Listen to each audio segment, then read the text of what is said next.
சில பேரு நீங்க போகும்போது உங்களை பார்க்காத மாதிரியே எதிரில கடந்து போயிருப்பாங்களே. யாருக்குமே நடந்தது இல்லையா? நான் இப்ப சொல்றேன் கேட்டுங்க, சத்தியமா உங்களை அவங்க பார்த்துட்டு தான் பார்க்காத மாதிரி போயிருக்காங்க. அப்படி இல்ல அப்புறமா வந்து ஓ நீ எதிரில போனியா, நான் கவனிக்க போய் அதை கவனிக்காத மாதிரி போறதுல ஒரு கெத்து இருக்குல்ல, அந்த கெத்த பார்த்த உடனே உங்க மனசு சுருங்கும் இல்ல, அந்த சுருக்கத்துக்காக செய்யப்பட்டது அது. மறந்துடாதீங்க.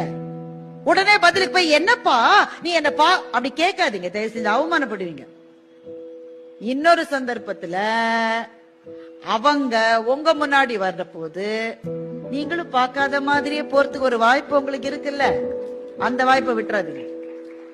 இதுல எப்பவுமே நல்லவனாவே இருக்க முடியாது வாழ்க்கையில.